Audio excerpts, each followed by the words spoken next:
we're going to switch it up a little bit. We're going to lift community joys and concerns first, and then we're going to do some prayer. So, some concerns relating to our church community. Prayers are asked for Connie Wellington and the whole Wellington family at the death this past week of Connie's son, Chris Wellington. And the family has asked for no calls or visits at this time, just prayers.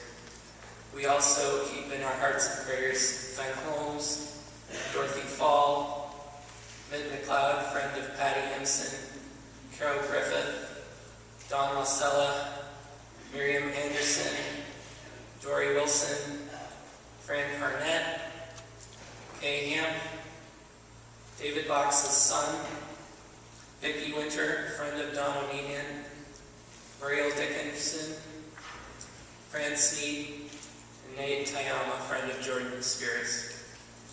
As far as events going on in the church, you will notice there is a, if I can get it out, blue addendum in everyone's bulletin. It has the announcements of what will be going on this week at the church. You may notice there are a lot of programs for Lent, the soup suppers, and the daily guided prayer. So check that out.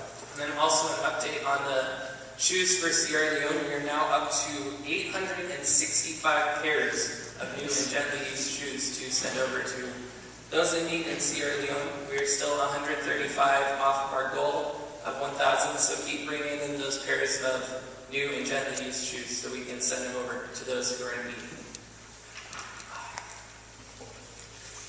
And now let us take a break from the busyness of today's world and center ourselves in an attitude of prayer. God, we have a lot of issues in today's world. Wars of power and religion ravage the Middle East and Africa.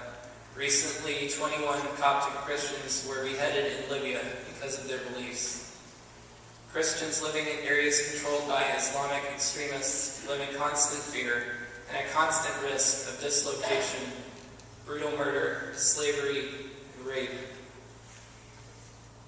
In the Palestine-Israeli conflict, Muslims and Jews harbor severe hatred for each other simply due to their opposing religious views, and the slightest spark can catalyze yet another gruesome war.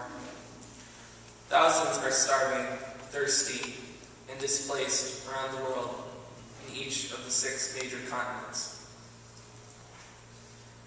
God, we experience violence and suffering in our home communities as well.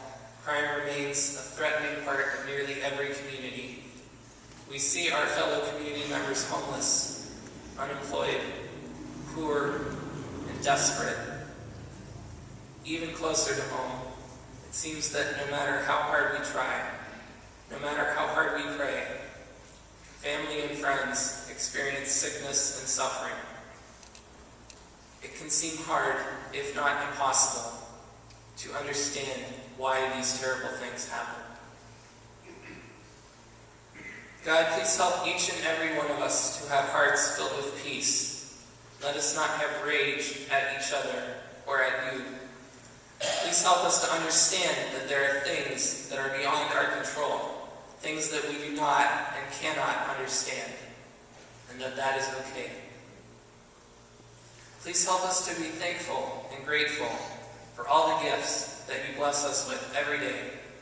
Our homes, our jobs, our families, our schools, and the ability to live and laugh and love.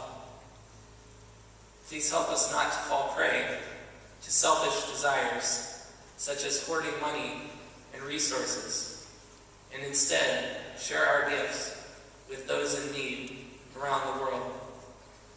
Please help us to accept the mystery of life the best way we can, the way you want us to, with open arms, open hearts, and open praises.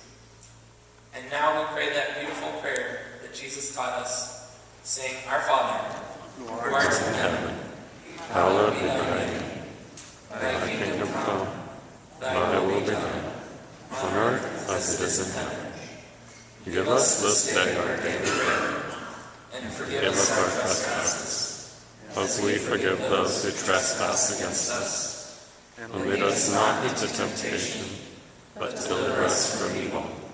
For thine is the kingdom,